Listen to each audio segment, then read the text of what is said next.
Chase Hughes, Yes, sir. my new good and great friend. I feel very honored. Likewise. Yeah. I don't know whether this is the first Chase Hughes podcast or the first Brain Supreme podcast. We're kind of deciding that as that goes, but very excited to be speaking with you after we got introduced by one of your mentees, who also is a business associate. Yeah. And then you got to try Brain Supreme, and then I got to start learning about you, and then we're kind of hitting this nice little friendship off of like-mindedness. But this will go out for my list. So give us like a 3-minute Chase Hughes CV. So I did 20 years in the military. And during that time in the military, I became just absolutely obsessed with human behavior. And essentially, I got turned down by a girl, and I Googled how to tell when girls like you. And I printed off all these body language things, and I realized that you could start to see behind the curtain when you're talking to people, way farther than I thought was possible. And the better I got at it, the less social anxiety I had. And I reached this point where you're able to see fears and insecurities and every single point that somebody doesn't feel like they're enough or that they're good enough. And you start to realize, like, wow, everyone's screwed up. Everybody's suffering. And I think it turned into like, that became addictive because it stopped my social anxiety. And at the end of the day, I'm obsessed to this day. The novelty still hasn't worn off for me. And during those 20 years in the military, I got better and better, and I had a great budget to be able to go out and do a lot of these trainings and develop these skills. And I went to interrogation and interview training in the military and all this stuff. And then got out of the military. My book hit the bestseller list, now have a few bestsellers. And now I train intelligence operatives. I train businesses and CEOs and all kinds of people, and influence and persuasion and the big three, which we can talk about later if you want to. Yeah. So I've watched, for like the Brain Supreme crowd out there that's going to get this, like Chase's podcasts are great. Like you really kind of can't go wrong. And he's done almost all the big ones, and Rogan's coming up. So they're fantastic. But I wanted to ask you, having like seen and been inspired by your work, like 2 questions I had primarily, like how long did your work make you self-conscious for? Like where you were almost uncomfortably self-analyzing yourself, your own body language, how you're being perceived. How long did it take you with your work before you could just flow with it and relax? And how long was your period of like intense introspection and self-consciousness, if there even was one? Yeah, there was a big one. Yeah. So I think it was probably maybe a year, maybe 6 months, to where every time I learned this new behavior, I would catch myself doing it, and then I would stop, and then I would be very managed. So I remember just being rigid, like super rigid in conversations, awkwardly weird. What age are you at here? Just to kind of get 21. 20. Oh, so yeah. So I was young. So you went straight to the military? Yeah. Okay. When I was 17. 17. So this is like, you're putting yourself through college now. You're getting you're putting in a way, metaphorically. Yeah. Like this is your bachelor's degree in behavioral sciences and so forth. Okay. So I did that for a while, and I remember one night very well. I was at this dinner with my friends. It wasn't fancy or anything, but we were in Waikiki Beach. And I just had this epiphany moment where I was just like, this is exhausting. It's exhausting, just constantly worried about how am I being perceived? And that's the only thought that I really had. And I remember this moment, this kind of, I don't know what it was, this moment of clarity of like, people aren't attracted to perfection. No one likes perfect people. And this like weight, like I was carrying some 100-pound backpack and someone like cut the straps off, like it was gone. Yeah. And something happened to make it go away. And I'm grateful for whatever that was. But I think anybody who starts studying body language, you're going to be self-critical for a little while. And there's a phase you go through. And I think you also get into, once you get out of that phase, then you move into a sad phase, because all you're seeing is like people concealing suffering, shame, and guilt. Yeah. those three. Yeah. And that's where like it's kind of such a universal thing, which makes it's sad. Like we have this epidemic of loneliness around the world right now. And we're more connected than ever, but everyone's pretending not to be lonely, not to be ashamed of themselves. And I wish we could move past it. And that's a lot of what I try to do with my company, with my clients, is get them through that. Yeah. Where their confidence just goes through the roof. Yeah. Couple things on that. We talked about this yesterday, just socially, we were hanging out. Like part of my problem with cannabis is that certain types of cannabis are too much. Like I totally get caught in that self-consciousness. Yeah. And it is boring. Like at my age, I'm like, oh, fuck, I just wanted to relax and chill out. Yeah. So like, that's why, owning a microdosing company and also psychedelics and plant medicines, they're much more in the moment. So yeah, I totally relate to that, how self-consciousness and self-criticism just gets exhausting. Yeah. It's like, it's weird because you're not even like caught up in the anxiety of it, where you're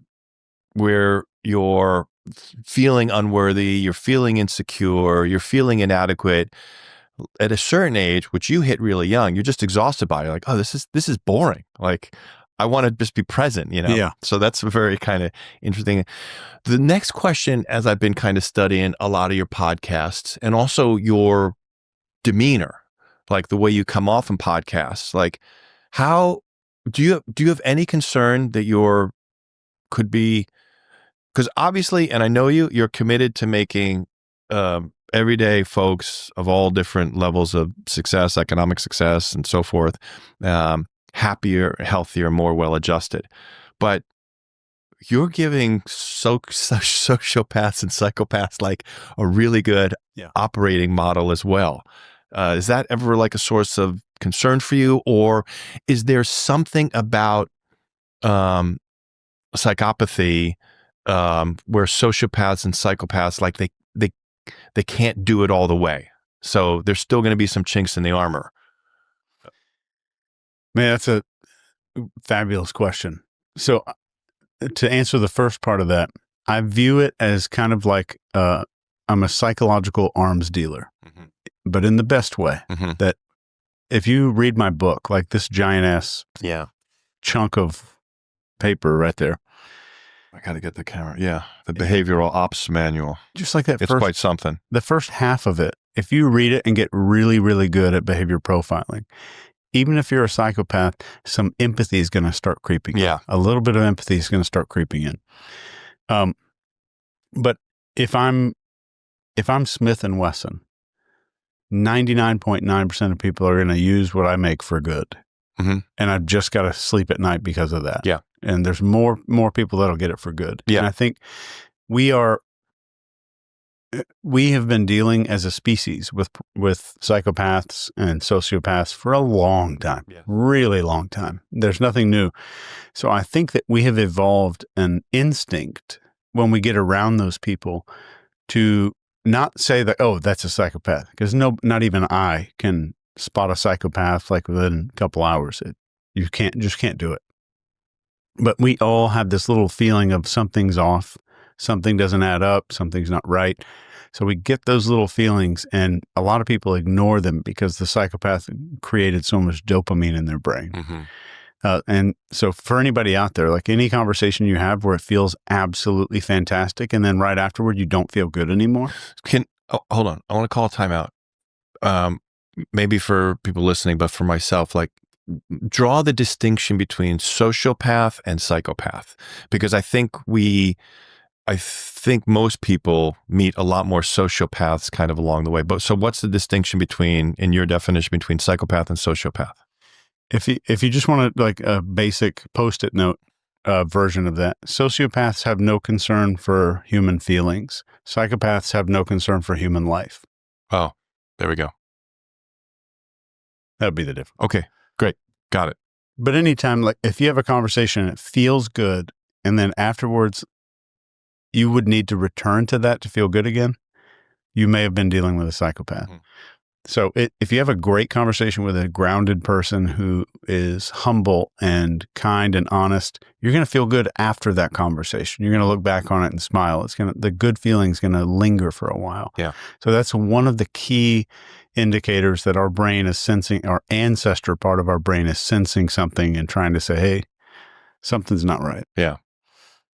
It's interesting. I had a real hard time. I had a youth football coach with one of my kids recently who's a sociopath. And when I identified it, like it, I had like 18 months of real PTSD and anger issues about it and so forth. Like it's kind of overwhelming. And their ability to manipulate and control environments and emotionally destabilize environments.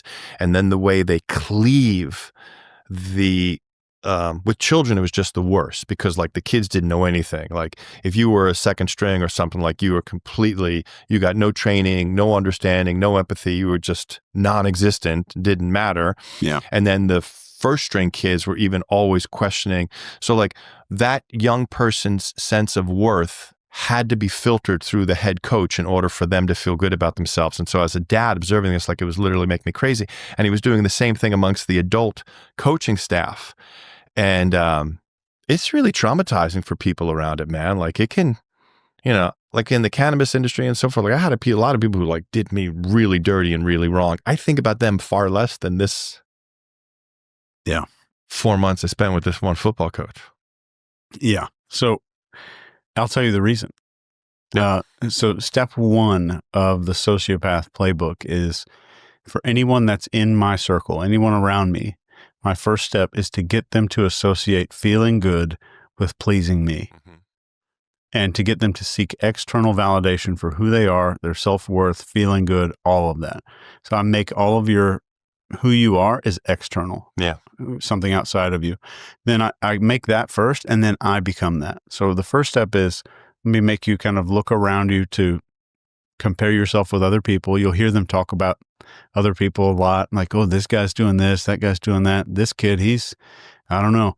So there's a lot of external comparisons. Yep. And then they start getting you into that mindset. And the next step is I become that source of validation and feeling good and dopamine. And that's the same way that cults work. Yes. Like somebody coming out of a cult, it would seem like even if they knew it was a cult, the day they got out of that cult, they're going to rejoice and celebrate and go buy a birthday cake and, have a great time. It's bad. Yeah. They have to withdraw and they go through all kinds of stuff trying to get out of that because their brain is rewiring itself. Yeah. It was the first person I went after physically to beat the shit out of him. You're a big dude. I'm a big dude. Yeah. I would have happily done some real damage. But some of the other coaches and my wife were like, please don't. Like I was, it's because if you're recognizing this happening in real time, it makes you feel so impotent as a man not to do something about it. And then that carries with it like a residual trauma that stays with you for quite a while because like they took your masculinity from you. Like you didn't protect other people around you. Yeah. It really gets in your head. So it's in your genes. Yes. To do that. Yes. Yeah. But also like, that's a really good deed. Like if you're training people how to see that and how to process that and how to identify that and how to also like institutionally expose that. Yeah. Like that's important work because those people can do a lot of damage. They really can. Yeah. And especially once they get into politics or they become bureaucrats or the mayor or a congressman, which there's a lot of those people. Mm-hmm. And one thing to remember is all sociopaths are narcissists, 100%. Yes. But not all narcissists are sociopaths. Not all narcissists are sociopaths. Got it. So it's good to remember that. So you may be meeting a narcissist who's showing these signs, but they actually do possess the ability to feel and understand and that kind of thing. Yeah. Yeah. That's pretty wild. What do you, like, okay, so if you're working with a sociopath and you have to, because like you got to provide for your family or whatever it is, it's a first job, you need to get the notches on your resume. So What's your advice on how to manage dealing with a sociopath and then how to manage dealing with somebody who you think might be a psychopath? It would be the same two things for both sociopath or psychopath. When you're dealing with a psychopath, if you just do these two things, and there's a whole long list I could give you, but if you just get these two right, you'll be good. You'll be good to go. So the first one is, I'm going to be more calm than that person in every interaction. Yeah. I will never escalate anything. All right. And the second one is, I will be non-reactive. So even if they say something shocking, my eyebrows aren't going to go up. I'll say, oh yeah, okay, that makes sense. I will be as non-reactive as humanly possible. When you're looking at any conversation, even if it's not with a sociopath, the person reacting the least to the other person is in charge. Mm-hmm. So in that situation, and I encourage people all the time, never, ever, ever view the world in terms of hierarchy. It will make you fail every time because you're constantly worried about external validation. So the mistake you make in dealing with sociopaths, not you, but people, is, am I above them? Are they above me right now? Am I being subordinated? All of those. That's all concern for hierarchy, and we have to get rid of it. Am I calm? And am I the calmest person in the room? Am I non-reactive? This is all internal. I'm in control of me only, and I'm only worried about those two things. I'm non-reactive because they feed on those emotional reactions. So they start to realize this fishing spot's not working. Mm-hmm. They're not going to bring their boat back there and keep fishing. Okay, but then how do you advise if you're in an organization or a team and it's going down like this person's directing it in a really destructive manner? Do you be seditious? Do you try to conspire with your workmates and expose them? Like, how would you? Okay, so you just taught me how to manage my own emotional. Let's talk about how to deal with them directly. Yeah. So they'll use something called FOG, F-O-G, and that stands for fear, obligation, and guilt. Fear, obligation, guilt. And you need to understand they'll typically have one primary currency when they deal with these things. Mm-hmm. It's either fear, obligation, or guilt. And when they use one of those, all you do is you take that technique they're using and pull it out and like, let me grab this light over here. I'm going to shine this light right on it and say, let's both look at this together. Mm-hmm. So once you bring something into the sunlight, it's a disinfectant. It takes a lot of the power, like 90% of the power away from it. So let's say like you're using a guilt tactic on me and you're the sociopath, just for this pretend example. I might say something like, Adam, I can tell that it sounds like you're very passionate about this, but I could be totally wrong, and I probably am, but it sounds like you're wanting me to feel guilty for not helping you with that report. And I know that's probably not your intent. So I really want them to know that I know exactly what you're doing. Mm-hmm. And maybe I heard that wrong, but I'm still pulling that thing out. And I want them to know that here's what you're doing and I see it. Maybe other people see it. So any of those techniques you hear is, maybe I read this wrong. It sounded to me, and I could be wrong, that you wanted to do, or you wanted me to feel X, Y, or Z. And I don't think you intended that at all, but that's just how it sounded for a second. The second is the 3-second rule. Anytime they speak to you, pause to think about what they say for 3 seconds, not as a tactic.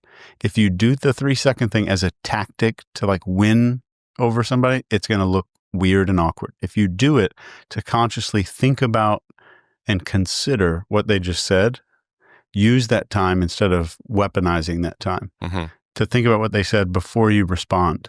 And that is absolutely powerful when you're dealing with these people.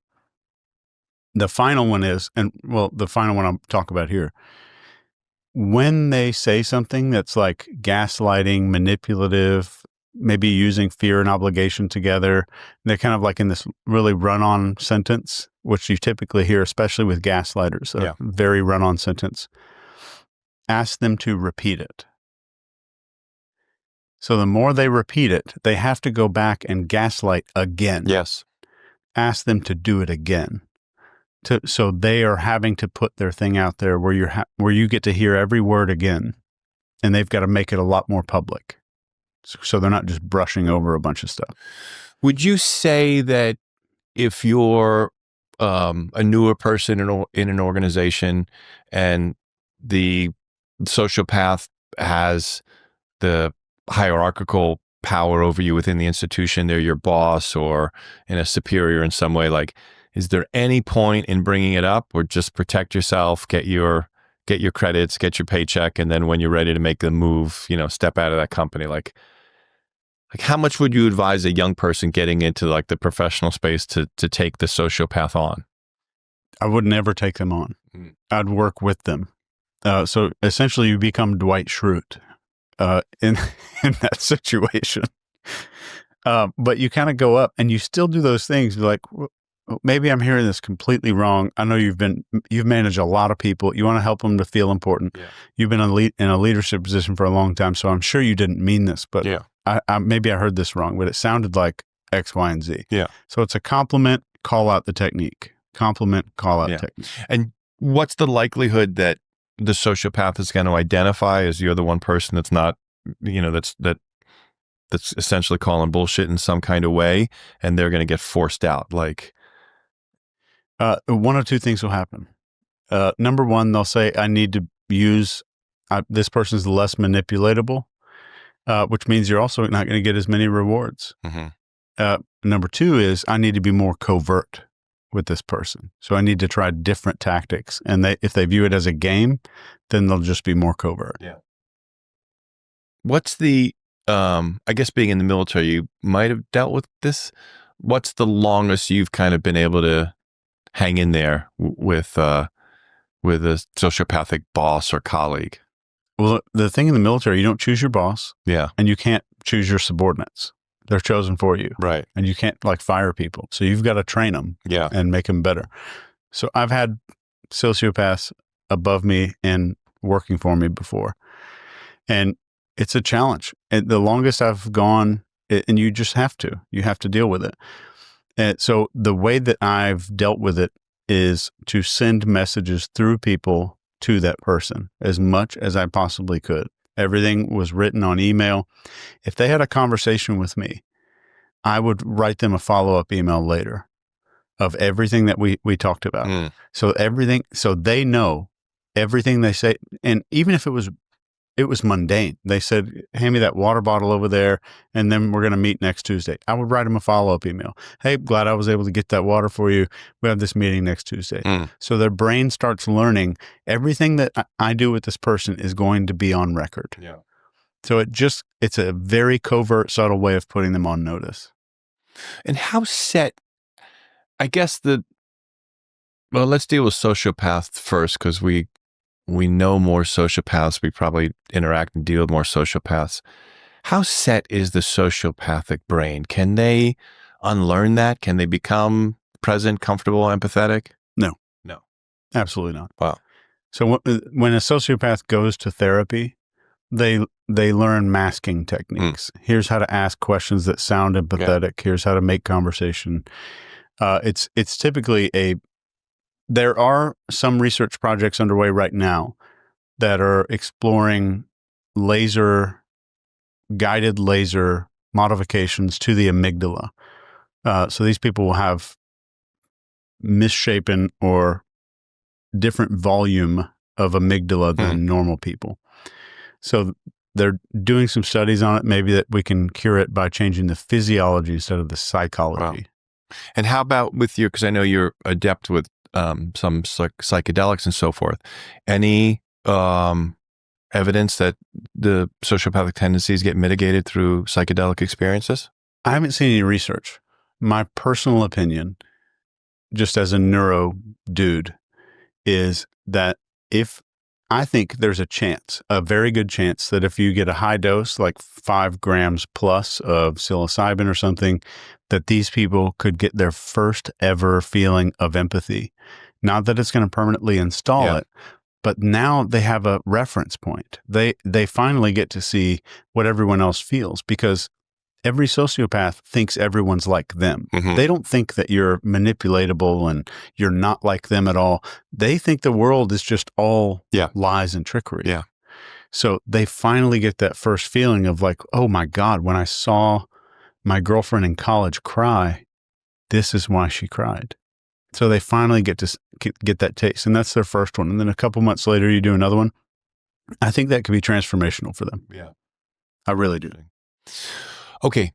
That was great. And that's a kind of a really strong introduction to you and your work. Here's the question that I think I'm going to ask probably every guest that I sit down with. The world seems pretty nuts right now. Maybe for some of us less nuts, maybe for other of us more nuts. What's your personal cosmology? Like you've got a lot of high net worth, high influence people. You've been in the military at high levels of intelligence. Like, what's your take on the world? Like what's going on in the world? And this can just be completely conjecture, your opinion, everything. Like, what's your take on the world? It is. What's happening? I think there are people, I don't know who. And anybody that claims to have all those answers, I would be very suspicious. Yeah. When they say, I've got it figured out. Yeah. But I think there are people that want a globalist approach. They want the one world government, whatever the globalist means. Yes. They're globalist people. And I think most of them are over the age of 85. And I think that they are so narcissistic that they sped up the plan. The plan that should have taken 20 years, they tried to do in 5 or 6. Yeah. And that was too much, too fast, and people like snapped back like a rubber band. Like, this is weird. Yeah. This is unusual. Yeah. And I think it woke a lot of people up. And I think there's another theory out there that we're transitioning into this biblical spiritual phase, because we've been in the bull phase of Taurus for so long, and now we're moving into this Pisces. Whether or not you believe it, I don't know. Whether I don't believe it or disbelieve it. There's information out there that's been there for thousands and thousands of years, and it's at least interesting that we're seeing all the signs that we're supposed to see for this transition into this this Aquarius phase right now.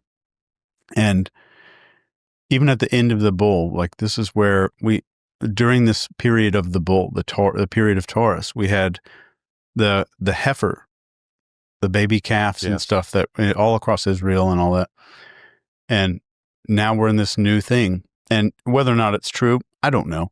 But there's something happening around the world right now where there's either a spiritual awakening, or it's really hard to put your finger on. But I think people are realizing that how much is fake. And I mean, we've got I hope I don't get in trouble for this, but the Cartoon Network has more viewers than CNN.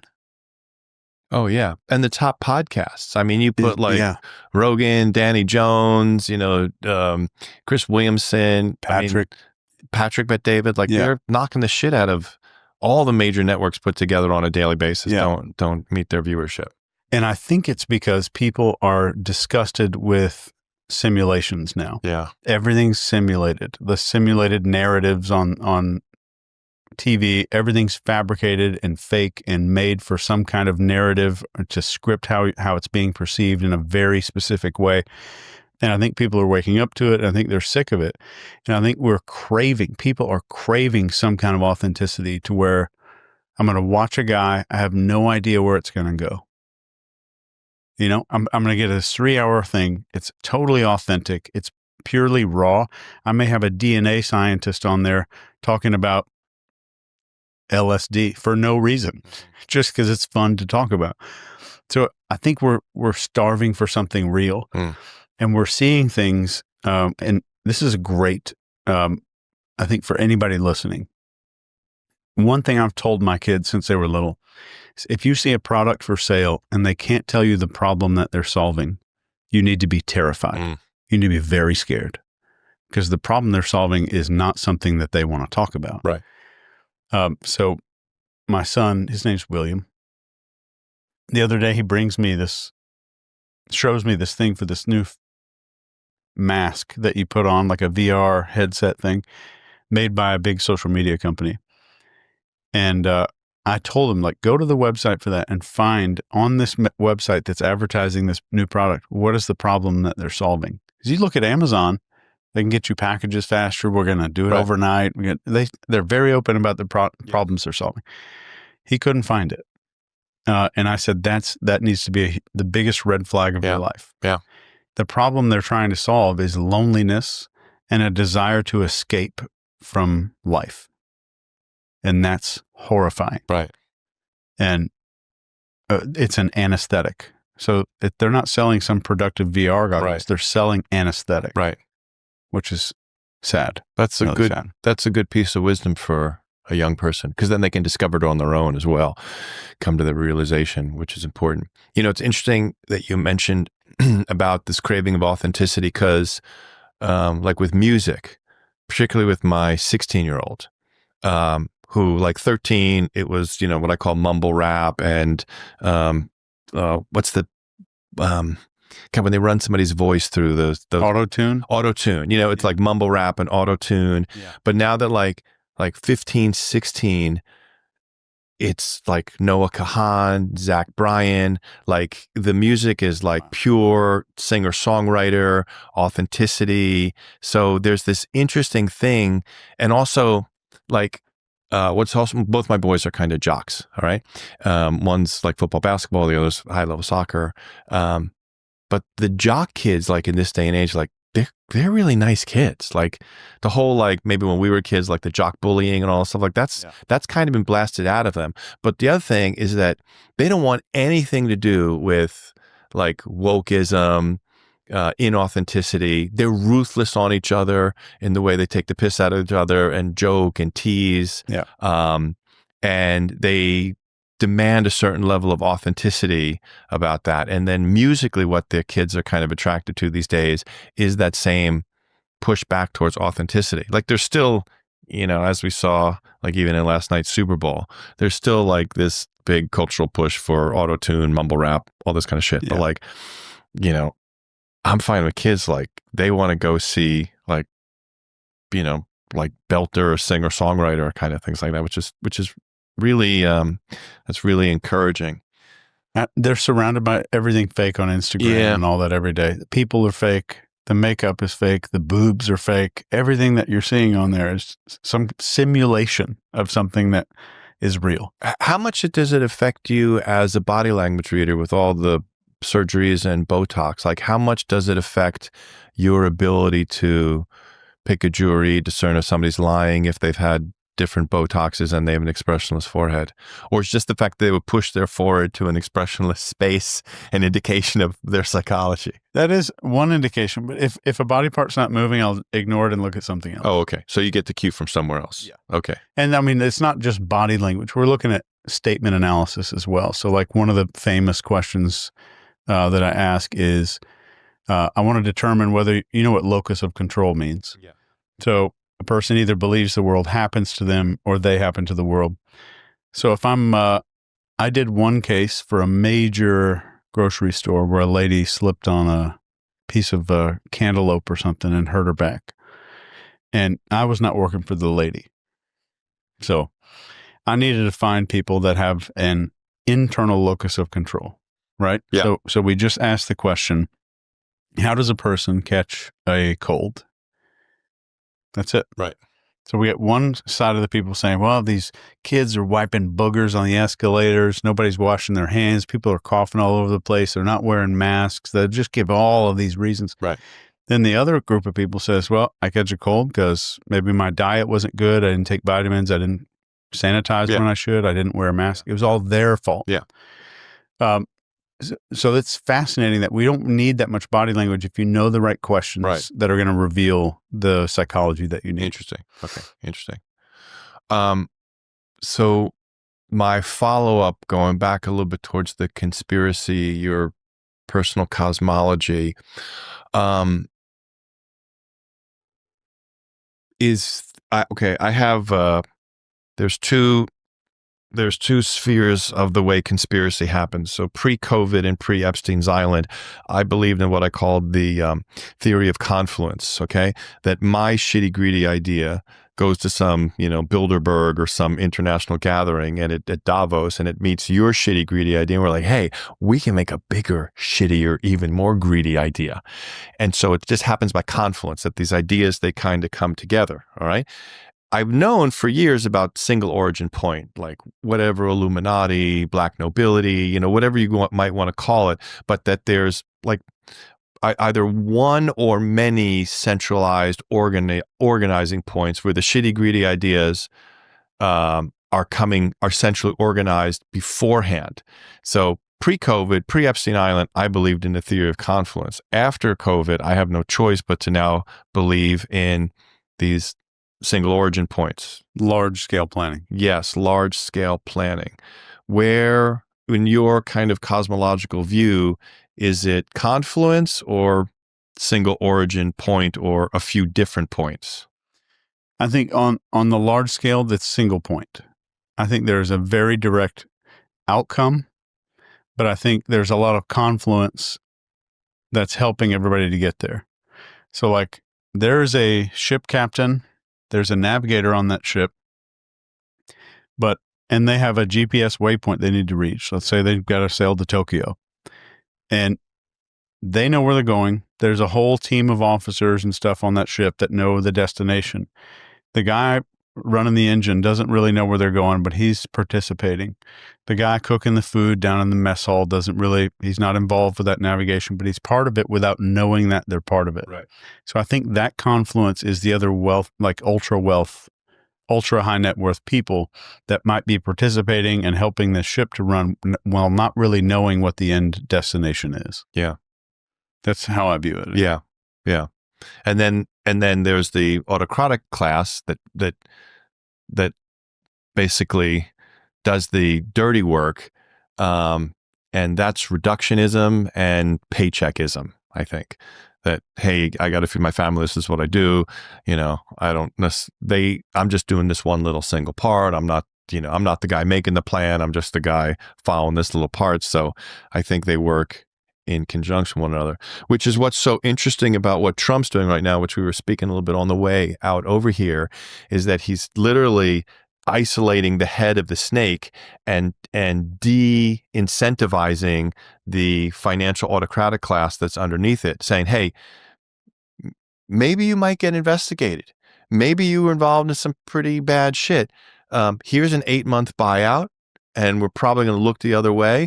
Or if you're sticking with this job, you better be squeaky clean, or you're going to take the heat for the direction that you were taken from above. So there's some real 5th generation warfare going on right now, some 9-dimension chess. It's fascinating. As a parent, it's really exhausting. And it's not left and right. No. That's the ultimate deception, is that people will say, these are the Democrats doing this. These are the far right Republicans doing this crazy stuff. And I was just on a podcast a couple of days ago talking about PsyOps. And if you watch just what happened when Trump and Elon go into the U.S. aid building, there's 2 people to pay attention to, 2 types. One type of person is going to be very violently yelling and screaming and protesting against them doing this and going out to stop these crazy things that they're stopping. Then that's mostly people that are on the left. Mm-hmm. But there's another group of people on the right that became very, very silent very quickly. So who became loud and who got really quiet? So it's not a left and right issue by any means. It's just corruption. Yeah. And corruption is not a partisan issue. No. It's both sides of the aisle. And we need to clean it out on both sides. And you may not be, I'm not the biggest fan of Trump. He's not my favorite person in the world.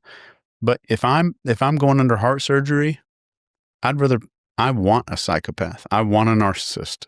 I want a person that cares about the results and doesn't care about me. They care about just getting the result. Of course they care about me, but they're not going to be in there hyperventilating. They're not going to be freaking out. They're not going to be overwhelmed by emotion if the surgery, something goes wrong and they've got to do some bypass thing or the power in the hospital goes out and he's got to use a handsaw. I want that guy. I want that guy with no emotion who's just said, I'm the best surgeon in the world. I'm going to do this. He didn't care about Chase Hughes. Right. He cares about his numbers and his stats. Right. I want that guy. So I'm not inviting him to my house. Yeah. But he can cut me open. I know that you do some political advisory work and coaching, so I don't want to lead you anywhere that you're not comfortable, but like, what's your body language? What's your psychological behavioral take on, let's just do, because they're the two most influential right now, let's just do Trump and Musk. Yeah. What's your take on those guys? Because I'm so confused. I mean, I love a lot of the things that are happening right now, but there's other things that seem to be happening, like, I love the momentum and push for truth and getting it all exposed out there. I don't necessarily love that it's all getting narrowed down and filtered through X and filtered through Starlink, because then there's another singular point of control that can be completely corrupted. Yeah. So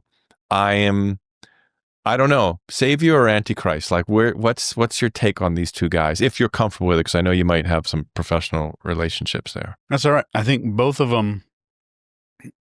If the two things I look at with a politician is passion and purpose, those two things. So, what are they most passionate about?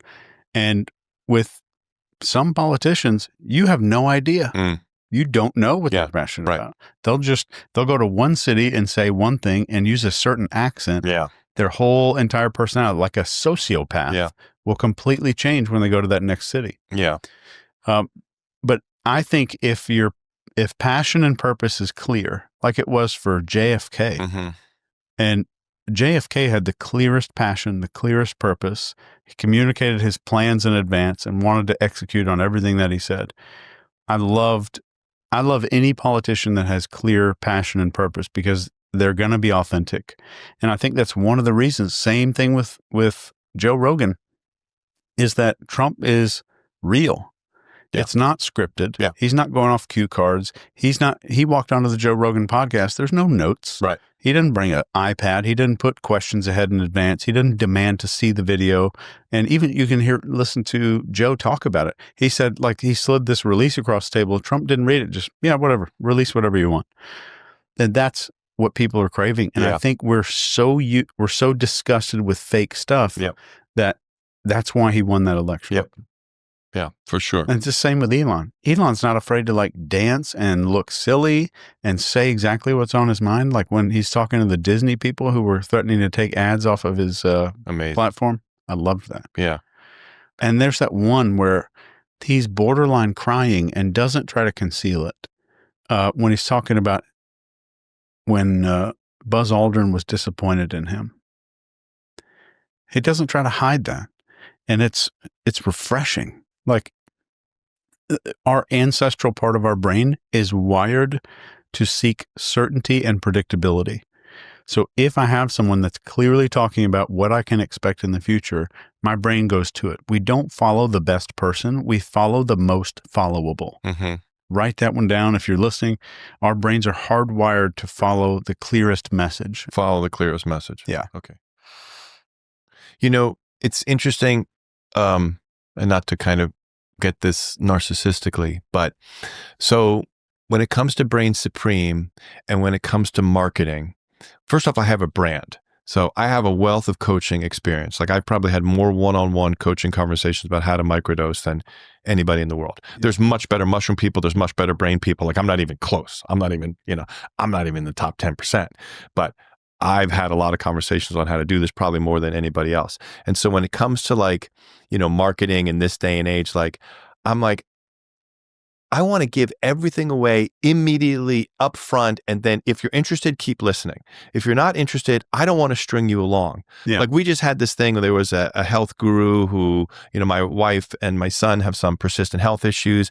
And so we paid for the first level, which we thought was going to be a whole kind of introduction as to what their philosophy is. But basically all it was a timeshare meeting. So we paid $150 to get the timeshare meeting. And then I'm getting sweated for what's going to be $9,000. And I freaked out on the guy. Like, I got so angry. And I'm like, look, as a small business owner, like, the fact that you're dealing with health and treating it like timeshares, like, total bullshit.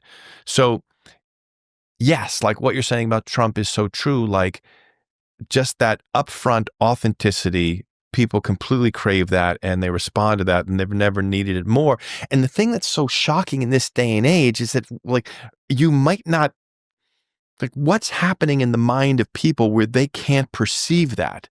And they would think, like, literally Kamala Harris was one of the most inauthentic public figures I've ever seen in my life. She's not even a good one, like some people might find Gavin Newsom. Yeah. She's a terrible one. Like, how can somebody... Gavin's good. Gavin's a sociopath. I mean, like, he's damn flat good. out, like literally, like, you wear a mask, you send your kids to public school, you keep social distancing. I'm going to French Laundry to have dinner with 30 of my closest, investor friends, and sending my kid to a private school where everything's going along as normal. Like, yeah, total piece of shit, like, in my book. Like, but he's good. Yeah, he's damn good. Yeah, he's good. Yeah, I recognize that where they're good. Like, what's happening in people's minds where they can't discern between authenticity they don't like and then aligning with terrible inauthenticity? It comes down to two things: identity instead of ideas. Because identity over ideas. If I can get you to start making public agreements that you support a person or a cause, and then I can get you to say everything is about left or right. That's the biggest manipulation of all. There's all kinds of media manipulation. The biggest one of all time is there's a left and there's a right. That's not real. Yeah. That's not real. Yeah. It's absolutely fake. Yeah. And the second piece is we will go along, once our identity is tied into something, everything that other people are doing, we will go along with it. There's a famous experiment that's done by this guy named Dr. Solomon Asch, where they have a card up on the table, and it's got 3 lines on it. And they hold up another card with a line, and it says, which line is equal to line A? Or this line on this card is A, B, or C. And there's 10 people in the room. 9 of them are actors. Only 1 person is the participant in the experiment.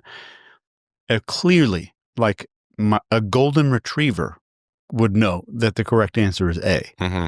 But everyone in the line says B, B, B, B, B. And it gets to that person, like 95% of people, 95% will just say B because everyone else said B. Yeah. Then they know damn well the answer is A. Yeah.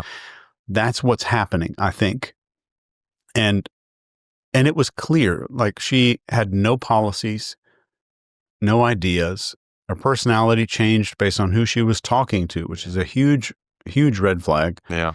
And if I go along with something at the beginning, it's extremely mentally uncomfortable to start breaking away from that.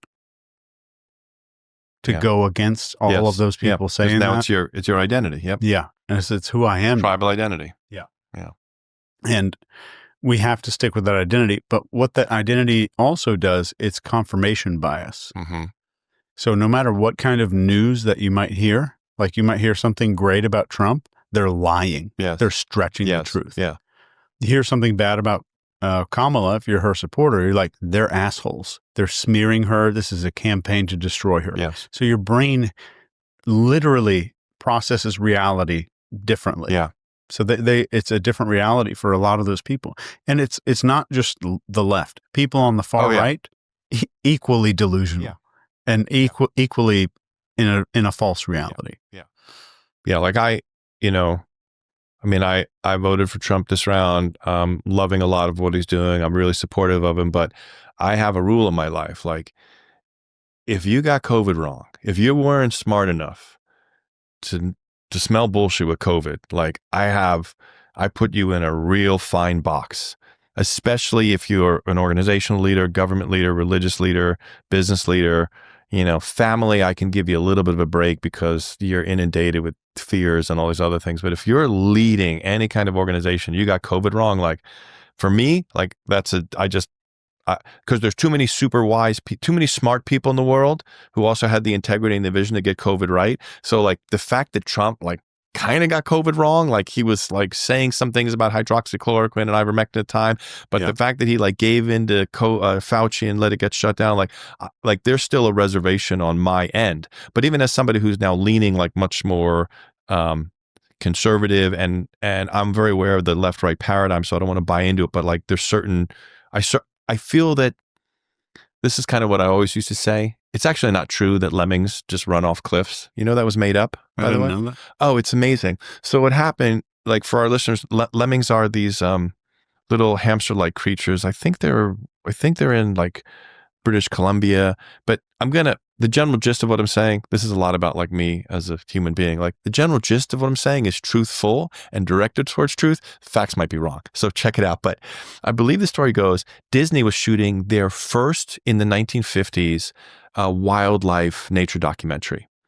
And they had this group of lemmings, which I think are like Patagonian hamsters, and they wanted to film them, and they brought them to British Columbia, and the hamsters were so disoriented in every way that they just started sprinting, and they all ran off a cliff and they died. And so there's this concept that we have in our culture that lemmings are these creatures that will commit mass suicides. It's totally not true. And Disney knew it was not true. They knew it was because they had taken these hamsters and moved them to a completely new location and so disoriented them and then released them and set like a predator to chase them that they just jumped off the cliff. But they loved the narrative that lemmings jump off cliffs. Total bullshit. It's like statins. It's like so many things. It was a fiction that they could market, and they thought it would sell the documentary better, so they just kept it in there. They went all in. So this thing about like lemmings running off cliffs, it's just not true. But from a sociological and kind of like a linguistic device, like I've always kind of viewed politics in a fashion like we have two political parties. We have the forward sprinting lemmings, the lemmings that are sprinting towards oblivion, and then we have the backwards walking lemmings. And my politics usually go with which group is going to get us to oblivion slower, because I don't want oblivion. I love that. So I move left, right. Okay. So I was like with George Bush and other stuff, like I was definitely left because I'm like, this guy, yellow cake, 9/11, like they're sprinting us towards oblivion. I want to get there slower. I always knew that the Democrats were walking backwards, but now it seems like the Democrats were sprinting us towards oblivion. So I went much more conservative. If you look at JFK and Obama, Totally different. JFK's policies are identical to Trump's. Yes. In almost every way. Yes. Yeah. And those are Democrat policies. Yeah. 100%. And Obama deported more people than everybody. Yeah. And the drones and all the drone warfare and the warfare and so forth. So it's all just marketing. I get the spin, but do you find are the belief systems so intractable at this point that people can't change? Or if enough people are saying line A is the longest line A is the longest line, then the stragglers are going to be like, okay, line A. But in some ways, that agreement can be maybe a good thing. Can be. Yeah. Yeah. I think we're waking up, and who knows what's next, but I think it is massive. There's going to be a massive shift this year. I guarantee it. Mm-hmm. Before Christmas, a lot's going to happen. Yeah.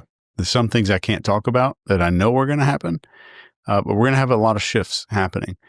And one thing I would pay attention to, and if I could just give you one thing that would save you from PsyOps for the rest of your life, if I'm looking at an idea, are people needing to be suppressed or silenced for this idea to flourish?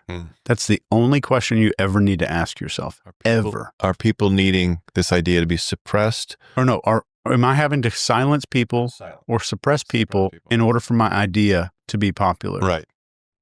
And then we go back to COVID. There were Harvard and Stanford and Oxford educated MD doctors who maybe lost their license. I know that they got ostracized from their communities. Malone, kicked off of social media. Yeah, all the guys. They're angels of this earth. They're heroes. Yeah, and right away I thought, good ideas do not require suppression, ever. Ever. So if your idea requires that, it's a bad idea. Yes. Guaranteed. Yeah. So right away, and that should be the one thing, no matter what's going on in our world, if people need to be silenced, you're looking at a big PsyOp, a huge psychological warfare operation. Just that one question. Yeah. So it's the salvation if people actually use it. Yes. 100%. All right. Shifting gears a little bit. Talk to me about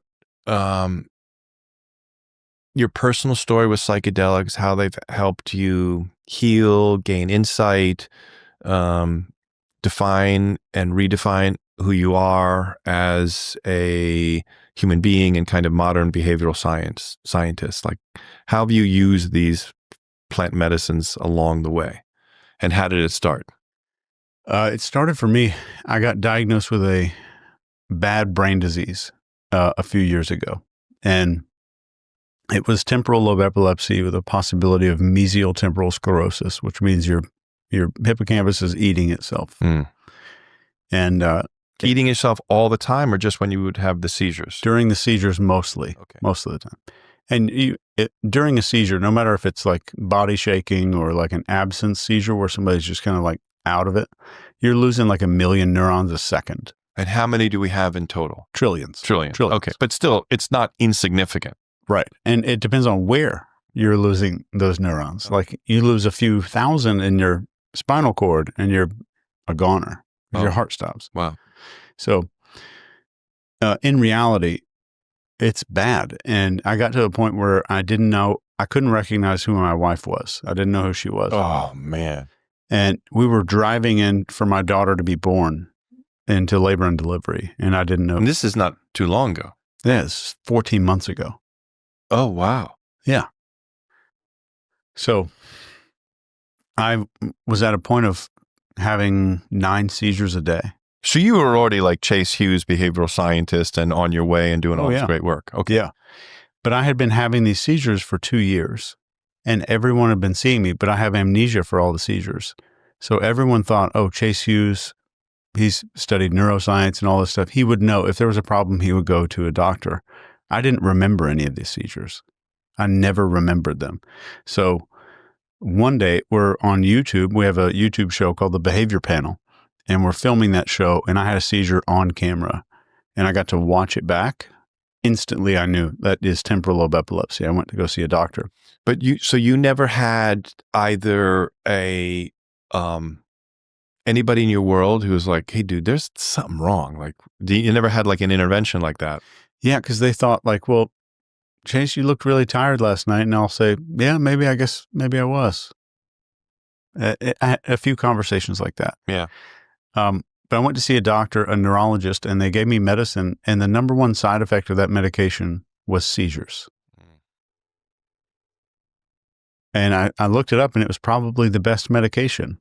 And it could cause seizures. Like, I'm like, what world are we living in where this is happening?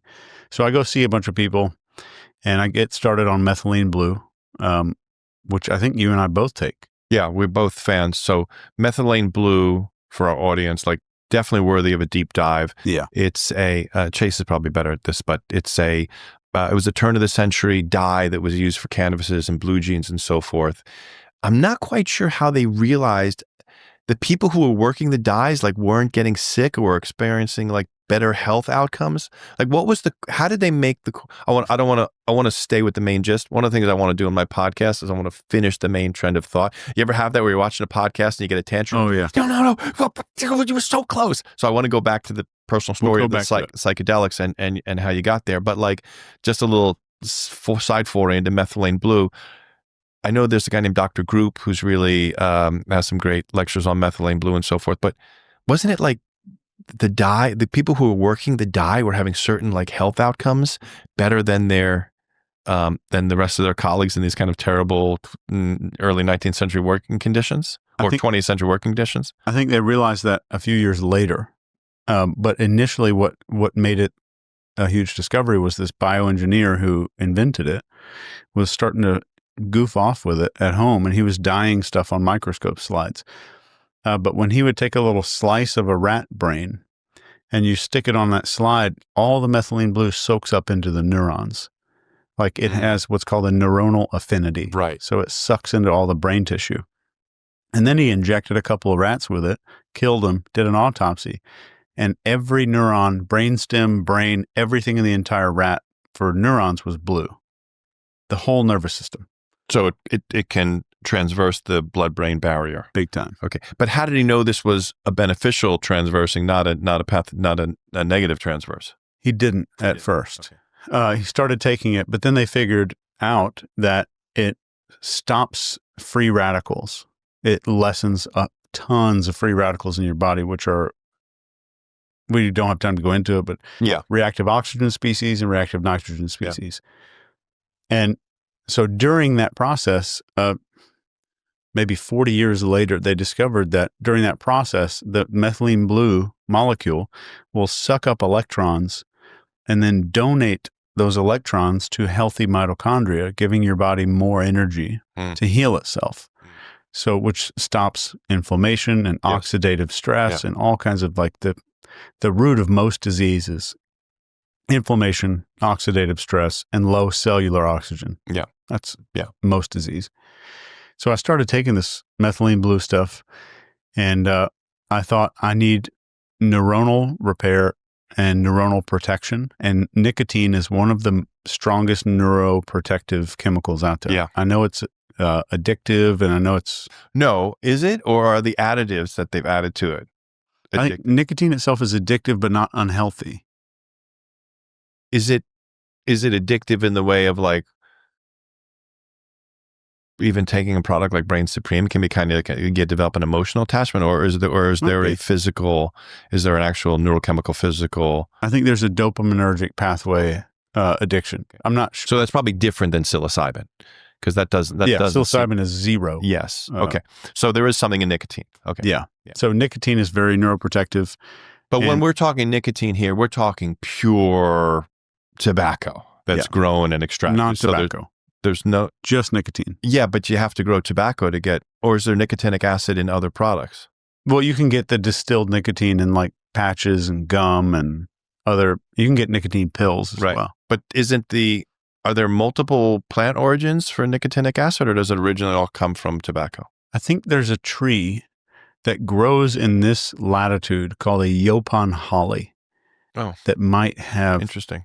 I may be wrong. Okay.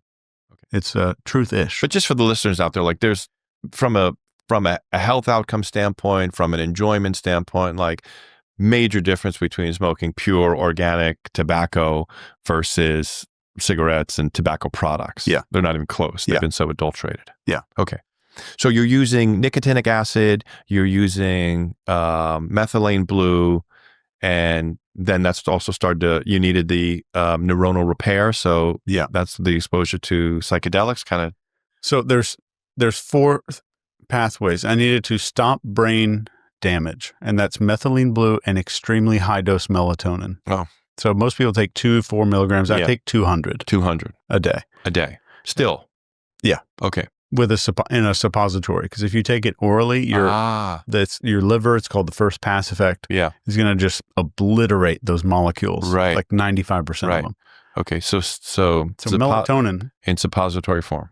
Yeah, it is the strongest antioxidant that you can take. What time of day would you do the melatonin? Sunset. Got it. Okay. So right when my body's getting ready to start making it automatically. Right. Anyway. Okay. So it pairs with your circadian rhythms and so forth. Right. Great. Makes sense. Okay. Helps you go to sleep, and it's not going to knock you out like like you took a whole bottle of them from Walgreens. Yeah. So methylene blue and melatonin's even radioprotective. It can help prevent damage from X-rays and gamma rays and alpha rays. EMF, electromagnetic frequencies and so forth? Yes. Yeah. Wow. Yeah. Wow. Good. And sun. It can stop you from getting sunburns. You don't need sunscreen. Yeah.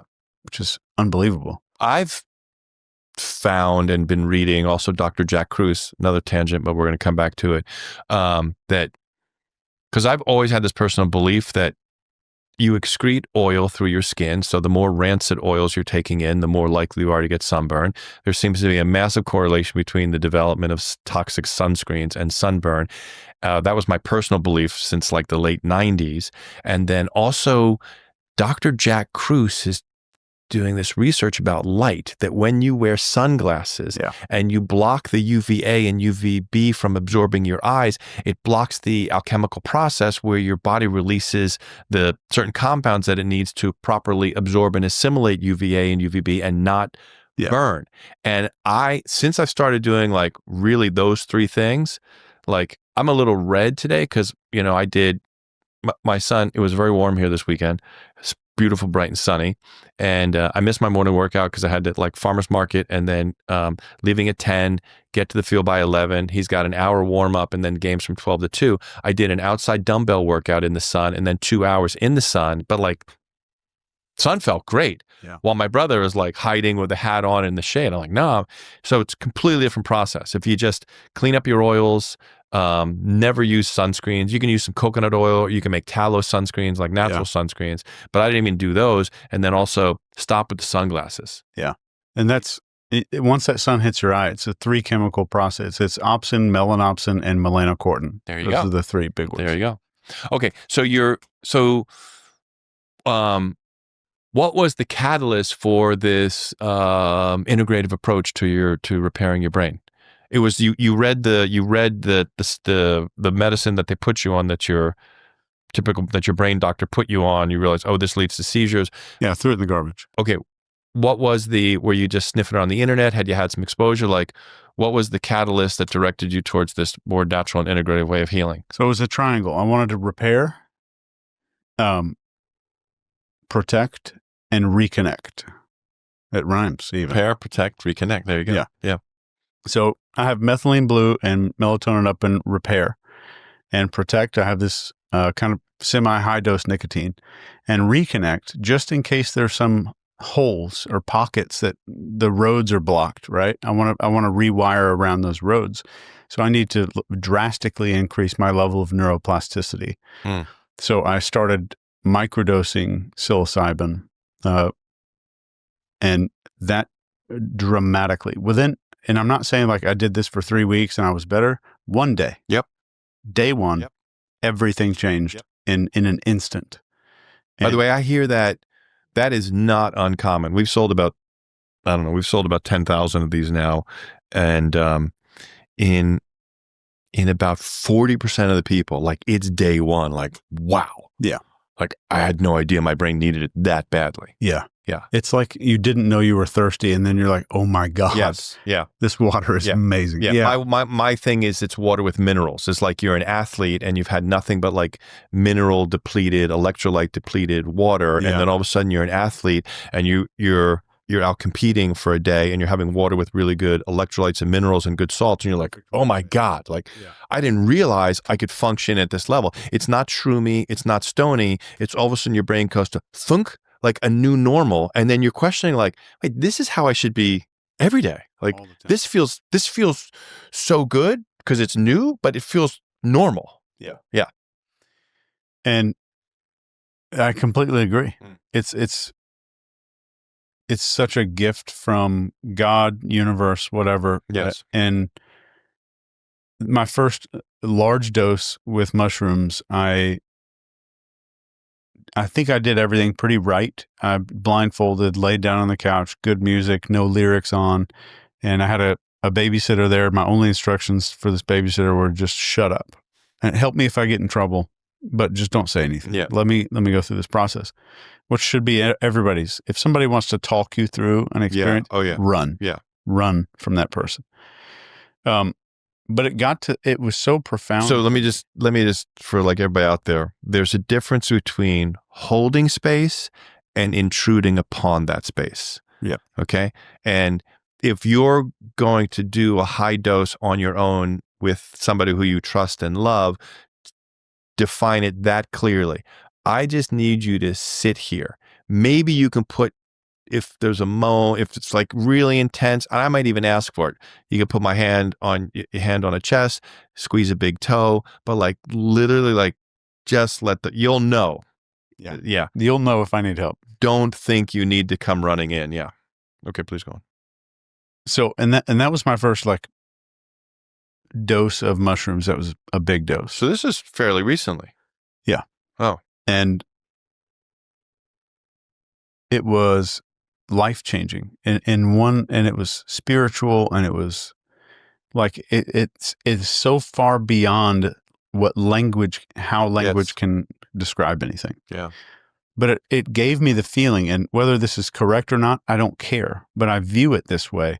I just had this feeling that the psilocybin is sentient in some way. Yeah. And it was exploring me as much as it was going the other way. And I was kind of exploring this, whatever it was, space. But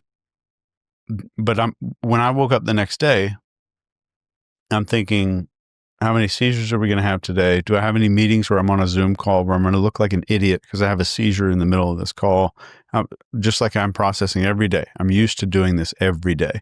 Let me mitigate all these Zoom calls so I can have seizures on a phone call so nobody knows I'm having a seizure. They just think I have a bad connection, right? For a minute and a half, 2 minutes. But that was it. That was my last seizure, was right before that journey. And I have since, this is 14 months, no seizures. But I started the methylene blue about 2 years ago. So kind of on and off. And ever since I started that methylene blue, it was lower, lower, and lower. And so it was starting to get better. But once I started the microdosing, everything changed. Wow. And it was in conjunction. Life-changing. The seizures, I just want to go back to a rabbit hole for a second, because I've noticed a couple things. There's vaccine reaction, and then there seems to be shedding with the COVID. Did any of your neurological conditions, particularly the onset of the seizures, correlate to you either getting the COVID vaccine or being in proximity, working environments with people who did get the COVID vaccine? Because there's some of the shedding things that I think are happening are pretty diverse and terrifying. So any correlation there, do you think, that it could have been something that triggered the other end? Or no, I think the seizures started pre-COVID. Okay, good. And I didn't get the vaccine, so okay. that wouldn't have probably been the reason. But if I could take a minute to explain what one of these seizures is like. Yes.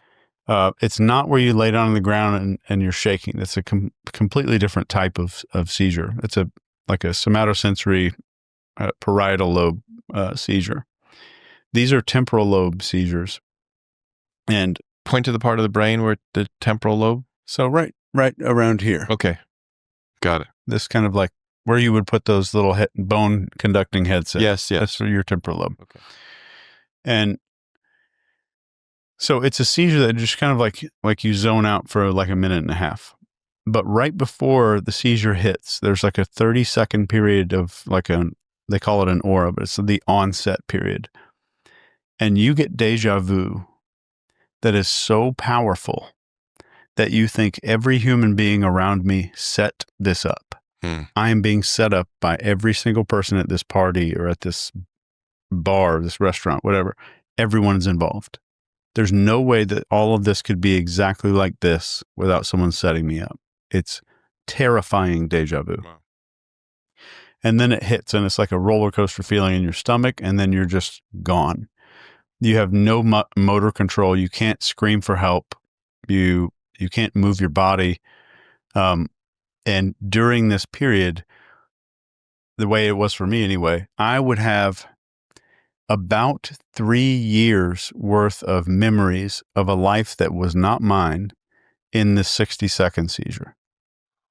So it was in my head, it was the equivalent of me being inside that seizure for like 3 years and living some weird life that is not mine at all. Was it a continuous life from No. seizure to seizure? You weren't like picking up and staying with okay, now I'm 15, now I'm 18, now I'm 21. No, it was different lives. Random weird stuff. But the memories all, let's say it's 1,000 sheets of paper that goes into my memory file cabinets.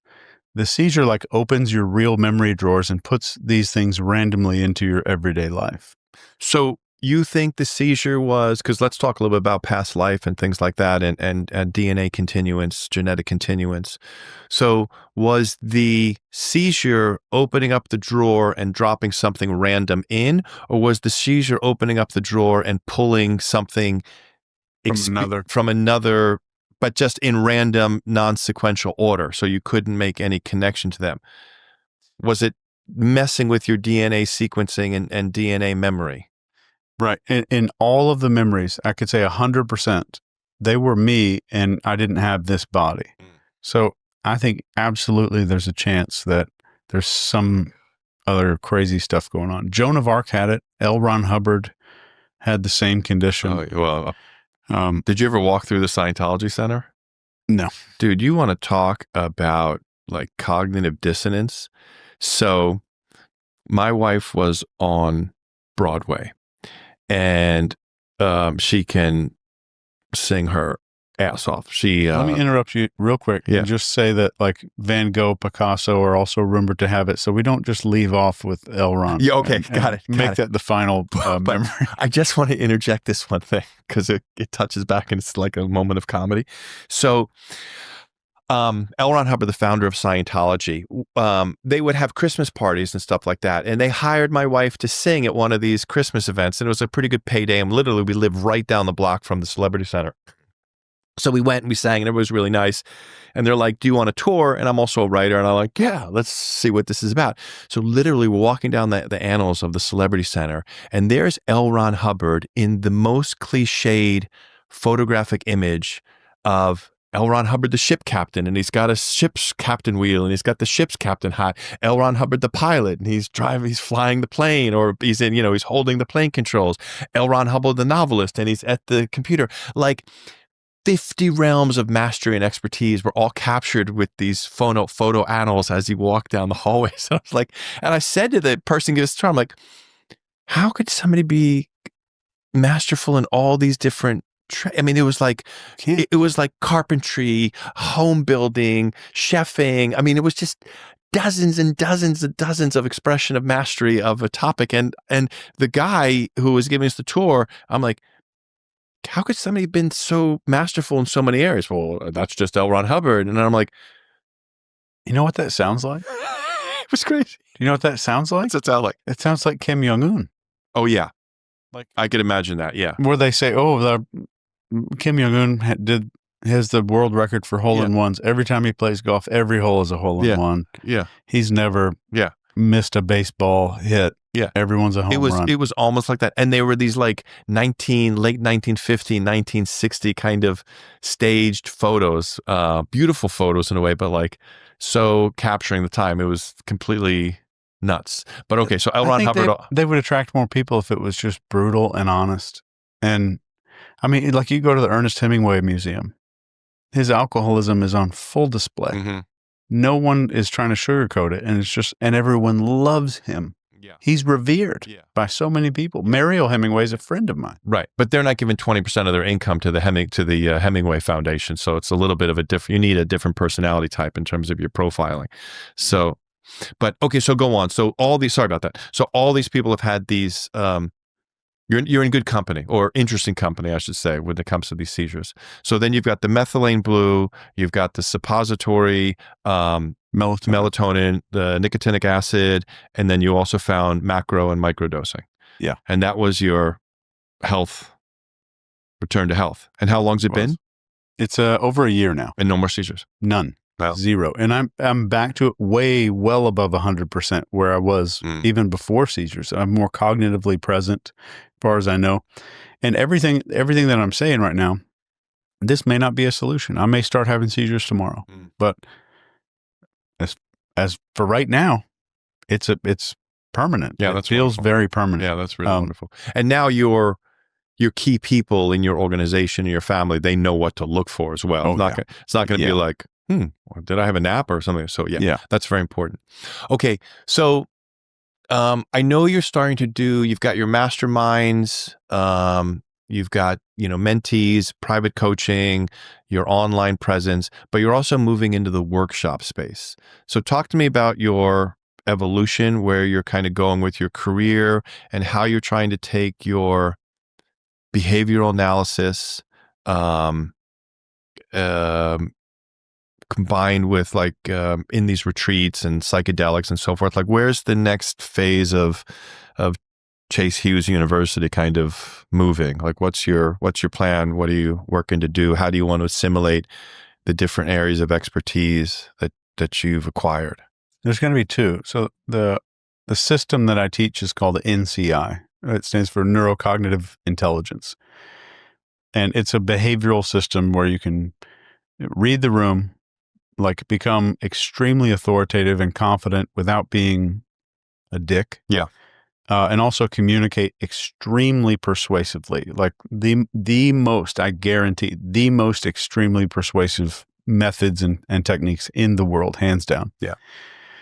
So that's one NCI pathway. And the other pathway is I've found myself on this passionate mission to break people out of ego because it's so beautiful. And I think most people go to the grave without ever having like unzipped that little ego costume. Just spend 5 minutes out with that costume on the floor and let it go for a minute.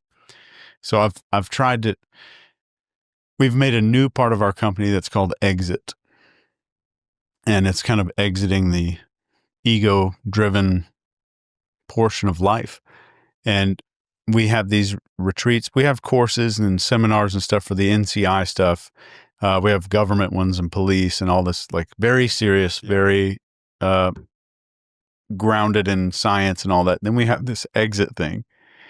And it's me wanting to see how much of my costume I can also peel off. So I do these events for myself too. And I go through the exercises with everybody, but we have the world leading experts come to every one of these events, personally walk everybody through every aspect of it.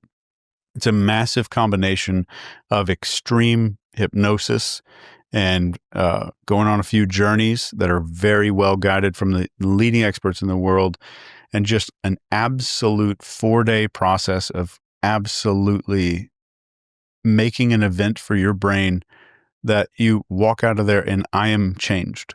That there is a pre-exit event and there's a post-exit event where I've spent 4 days outside of that ego or 3 days outside of that ego and I'm never going back. And you have the option at the end of that, like to pick that costume up and zip it back up or just leave it. And my goal is that most people leave it. Yeah. But as a brainwashing expert, I wanted to design the absolute program for good that's actually going to bring some good to the world and get people into a place where I'm not seeing other people. I'm starting to see me everywhere I look. And where I used to, if I'm getting good at behavior profiling, most people think when I get really good at reading people, I'm going to see insecurities and fears. I'm going to be judgmental. I'm going to judge somebody.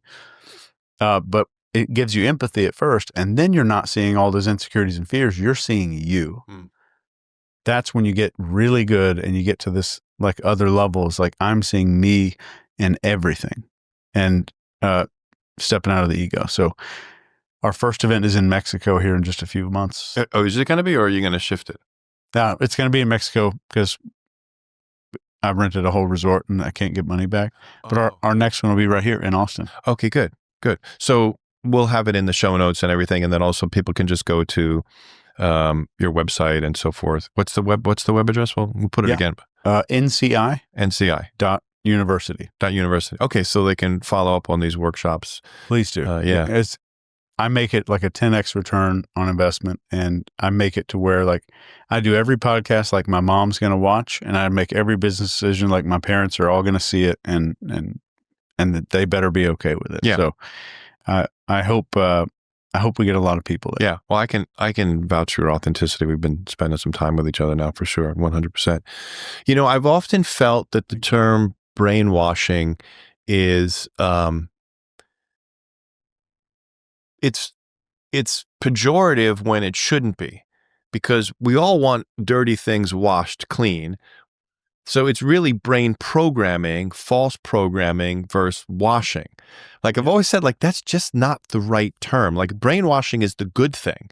It's brain programming that's very often, or negative brain programming that's like the bad thing. So it's like, I don't know, that's just a little side thing. But I always felt like you're a brainwashing expert in the best of terms. In like the best way. Yeah, in the best of ways. Like you want to clean the muck and dirt and ego and gunk off of people's brains so they can experience a whole new sense of optimization and well-being and so forth. I've trademarked the name cognitive surgery. Oh. So maybe we can call it that. I think it's a good name. Yeah, that's a good name. Yeah. That's that is a good name. Well, equally weird. Yeah. That's very exciting. How busy, how you managing your time demands, how you kind of processing it all? You brought on staff. Like, how's that been for you? Because you've had, I'd have to imagine since Patrick Bet David and some of the other big ones, you've had like explosive growth probably, right? It was crazy. Yeah. Yeah. Luckily, I've got some good behavior profiling skills. So you've met a lot of my team. Yeah. You've met my sister yesterday. Yeah. And my sister runs my company. Yeah. And I can't, like, if you have a good team, you can have a shitty company, but you can't have a shitty team and a good company. Right. It'll fail. Right. So the team is what matters more than anything. And I wanted to hire a boss for me.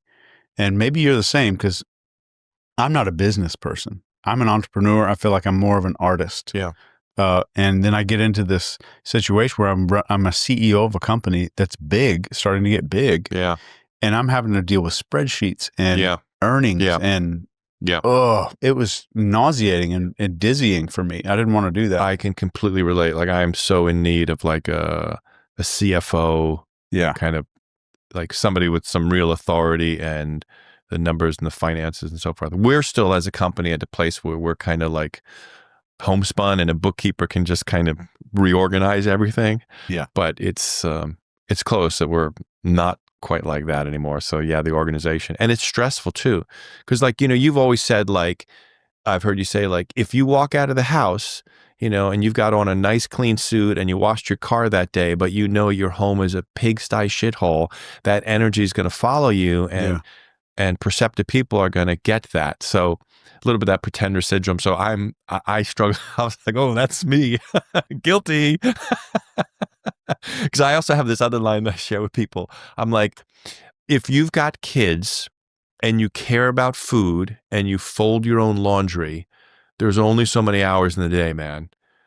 Like if you're not going to give your kid the school lunch and you're making that lunch and then the breakfast and the dinner, it's like, and you fold your own laundry, like you got to be efficient and put a pretty good team together. Very good. Yeah. Yeah. So and that's where like you start delegating. What can I put off? What can I delegate? Mm-hmm. Or do I just need to spend some money on wrinkle-free clothes and live out of that basket? Well, if you're a real lunatic like I am and you don't like mixed fibers, I try not to wear. Fibers? Yeah. So basically, anytime you have polyester on your body, you're doing your body disservice, and you're sending your body's ability to regulate negative and positive ionic energy. You're just fucking with it totally. Why don't I know about this? So is this polyester? Yeah. You think it is? It's that the shirt's probably a bit of a blend, and certainly your vest is. And it'll affect your immune system. It'll affect the way that, from a mitochondrial health and a cellular health standpoint and neurological functioning, like you want organic cotton clothing. Cotton has about a 100, it's about 100 positive. The two most positive, that's why the Bible says about blending fibers, because the two main fibers during biblical times were linen and wool, and they kind of cancel them out. One carries a positive ionic charge, one's a negative ionic charge. They're both beneficial, but you should have them both during different times. You shouldn't mix fibers. So when they do these kind of Carillion photography, and they also, you know, study the energetic flow of things, like putting microplastics on your body in the terms of polyesters and polyester fibers are like totally should get those out of your life. They also break down when you wash them, and they form the nanoparticles.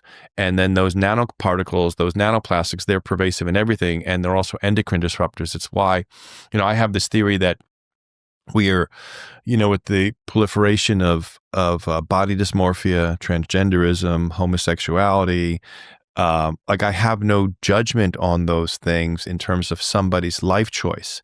Right. What I'm very concerned about is your biology is being manipulated. And I find it's incumbent, the first responsibility, I think, on parents in this day and age is biological preservation. That you need to be acutely aware that there are entities, organizations, that they want your kid's biology. Because once they have your kid's biology, they got you cradle to grave. So it starts with the vaccines, it starts with the medicines, it starts with the foods they're eating. You get compromised biologically. And then the expression of you as a human being, the expression of your sexuality, is not necessarily authentically you. Yeah. Like, how could we as a species have 25% homosexuality, body dysmorphia, transgenderism? You can't. We would have been gone. We would have disevolved 30,000 years ago. So, and while I don't ever want any of those groups persecuted or subjected to any kind of hate or anything like that, like, we need to be aware as a society, like, who can procreate? We need procreation. We need the society. And like, that needs to be a protected class also these days. Like, children need to be a protected class. And, the pharmaceutical industry, the food industry, air, food, water, like, you're not fucking with my kid's biology. And so we, as parents, my wife and I, take that very seriously. So that means we make lunch, we do most of our cooking at home. My kids, they're both athletes, so they wear plenty of polyester, but we buy the organic underwear from Pact. And when you get to a high level of that, and you're also dealing with the EMFs, the electromagnetic frequencies and radiation that we're confronted with, you want clothing and natural fibers that can help you release the buildup of positive ionic energy, which is not good. So walking barefoot, all these kinds of things. But certainly having cotton, organic cotton, linen clothing is a good move for your health and your well-being. So give me a short masterclass on this. So I buy, let's say I have organic cotton up here, organic cotton pants, or blue jeans are all cotton, I think. Yeah. Right. Okay. So if you're buying non-organic, but wait, let me ask this one question. Yeah. The best socks in the world are wool, but if I have cotton on my upper body, I shouldn't have wool on my lower body, on my feet. Okay. Here's my take on it, that from a biblical standpoint, singularity of fiber is the best way to go. From a modern day context, like, just get rid of as much polyester on your body as you possibly can.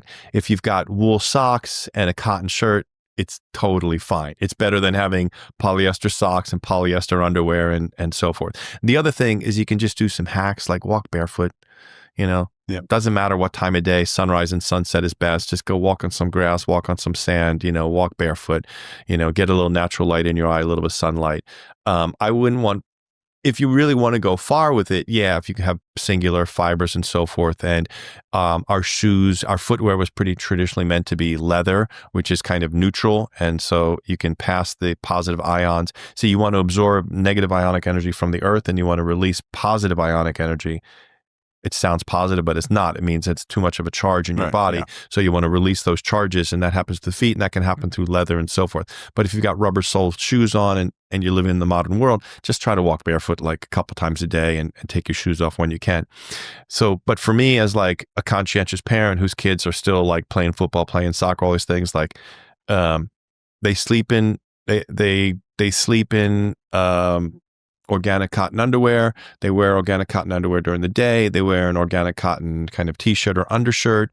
And then the shoes and the socks, unfortunately, like these days, is almost always a little bit of polyester blending. So, we try to be barefoot in the home. Everybody takes a few steps outside when they get home from school. So just like without being like off the, off the reservation, kind of fruitcakey, organic underwear, organic t-shirt. There's a great company got no affiliation with called PACT, P-A-C-T. They sell real quality organic cotton t-shirts, organic underwear. If you buy non-organic cotton clothing, just wash it, just put it through a wash cycle once or twice before you wear it, and really try to stay away from the polyester cotton blends, because they are, in this day and age with all this EMF and electromagnetic. Bamboo? Bamboo's great. Yeah, bamboo's cool. Linen's cool. Wool's cool. Any singular natural fiber is great. Okay. Yeah. That's just an easy way to manage it. If you're wearing a linen shirt, wear a linen shirt. If you're wearing a cotton shirt, wear a cotton shirt. So I've never heard this before. So this is great. I'm gonna actually look this up as soon as we're done. Yeah, for sure. You want to just try to wear single natural fibers and so forth. How are we doing on time? Pretty good, man. This is a good chat. Anything else on your mind? You feel complete? You wanted to kind of bring up? No, you complete me. Oh, so how'd you hear about Brain Supreme? How did that start for you? Well, you and I got connected through a friend. That's right. One of your mentees. Who's Yes. also a business associate. Yeah. And he sent me a couple of samples, and I thought, well, I didn't think this existed. Things like this existed. And I've since ordered a couple dollars from you, and it's been fantastic. The number one thing that I use is between Feel Good and the Genius, which are both unbelievable. Yeah, that's our Genius is our flagship. So that's our most nootropic formulation. Then Feel Good is we blend in the emotional adaptogenic herbs. I like these a lot. I do Feel Good singularly. I do Genius and Athlete together. Oh, I like that. For my workouts. Like one of each? Well, I go a little stronger these days. So I do we've got supplemental dosing, 5 days on, 2 days off, treat it like a supplement. And then we have performance dosing. And the performance dosing is a lot of your like alpha, high net worth, need to feel it, want to experience it, highly productive executive types.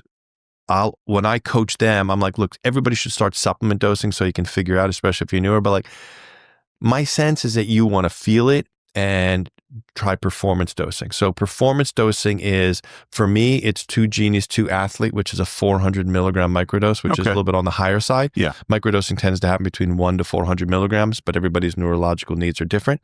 But I'll do 2 and 2. I wouldn't recommend most people start that way. I'd start 1 and 1, and I do it on my 2 hardest training days, which tend to be Monday or Thursday or Tuesday or Friday.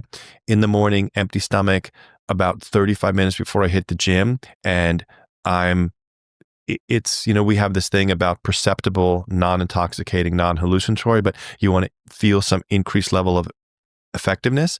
That's our kind of Brain Supreme MO. When you do the performance dosing, you're a little more in that flow state zone. So for me, that's 2 and 2, because I've been doing this for a while. If I take like a month off, I can go back down to 2 and 1 or 2 and 1, something like somewhere between 300 to 400 milligrams. My 2 hardest training days in the morning, empty stomach, puts me in flow state for my workouts. And then the benefits of the microdose linger throughout the day and the next 2 days. And then I do it again on Friday, let's say. But when everybody starts, I tell them, probably you can start with just one of the products, but go with the supplement protocol. With this stuff making a comeback, and I'll just say this between you and me, you can leave it in, but I am so excited to see the art and the design and architecture over the course of the next decade. Right. Yeah. Rogan, to his credit, talks about that. Like when they knocked out, when they made psychedelic Schedule 1, like art design in this country went to crap. Architecture. Yeah. Everything. Yeah. And you don't see classic cars from you don't see, this is a 1982 Ford Taurus. Yeah. You don't see anybody celebrating that. Yeah. So the art's going to be good. Where music's going to change. Where there's a lot of overlap between what we do, but one of the things that I would say, so from all the podcasts, my best takeaway from everything I've seen of you is compete on comfort. You said that in multiple podcasts, like try to be if you're going to compete on comfort. Can you be the most comfortable person in the room? And that is such great advice, because competing on comfort means I got to be a really good listener. Yeah. Competing on comfort means I got to be comfortable with my skin. Like, it's only going to make you and the room a better person, and you're competing. Yeah. So it triggers both our desire to kind of compete and win in life, and our desire to connect and be authentic. Like, it's amazing advice, because it brings you in front of your eyes. Yes. And it makes you authentic. And so the one thing where I'd say where, like, in terms of competing on comfort, our greatest business kinship, these are authenticity magic pills, pardon the pun, but like, one of the long-term benefits of psychedelic microdosing is it naturally makes you a more authentic human being. Yeah. You're more empathetic, you're more connected. The values that make us most human seem to be kind of brought to the fore. So in terms of like your coaching, my product, like competing on comfort, like this is the pill that helps you do it. and it's like a little step out of the ego at the same time. And it's in my brain, this may not sound good, but in my brain, it's smaller me, bigger us. Yeah. In every social interaction, it's always like the us is more important than me. Yeah. Yeah. And I think about that all the time, because, I mean, look, I've got a brand. I want the brand to be successful. I want to sell a lot of product, but like, I have to be authentic. And like, I'll tell people, like, look, if Brain Supreme's really working for you, and you're a vet, and you're dealing with combat stress, and you're sleeping for the first time in ages, and you're not getting night terrors, and you're getting anxiety about taking your 2 days off, don't take your 2 days off. Just take it straight through. Yeah. But there will come a time, 3 months, 5 months, 6 months, where you're like, I might be done. Like, I might not need to microdose for a while, or I can take a month off. And like, I tell people that because I have to. Maybe I was a little bit all this way, but since I created this product and have been microdosing myself, I'm much more so this way, that like, I have to deal in the world with transparency and authenticity. My radar for that, when I'm phony, it just starts going off. Yeah. Yeah. And I think that's good that you say that, because for us to have some detailed protocol that's like this universal recipe card for everybody would also imply that we understand how this stuff works. And we do not know. No, we don't. We have no idea how this stuff works. We can break down, it may turn off this part of the brain, the default mode network, and its serotonergic pathways, but that's mechanical. It's also so based on neurological needs. I've got some people who it keeps them up at night. I've got some people who, God, I have to take one right before bed and I can sleep. Like, there's a general rule that microdosing is better done in the morning, and it often helps you sleep better at night. But there's some people who like literally like to take it 3 hours before bed, which I would never advise. So it's so based on neurological needs, and those neurological needs are so personalized and subjective that there's like a general code, but the specifics are all individually based, and you got to just kind of get familiar with it and figure that part out. It's kind of like they know. Kind of like what? Kind of like they know. Yes. They know what you need, or they know what to do. Yeah. Yeah. We've had that conversation about mushrooms being kind of sentient. They're using us as much as we're using them. Yeah. Cool. Well, that was great. Thank you so much, man. I look forward to our friendship and working together, and some of these retreats as well too, especially the one here. If it's going to come up in Austin, Texas, I definitely want to be involved in that. It will be. Yeah. And I love the work you're doing. I really appreciate the work you're doing. For any of the Brain Supreme people out there, like, the podcasts are great. You learn so much in every different podcast. Thanks. And I can't wait to dive into the book and the curriculum as well, and start to take some of the coursework. I'm really excited about that. Thanks, brother. Yeah, cool. All right, man, let's wrap. Thank you so much.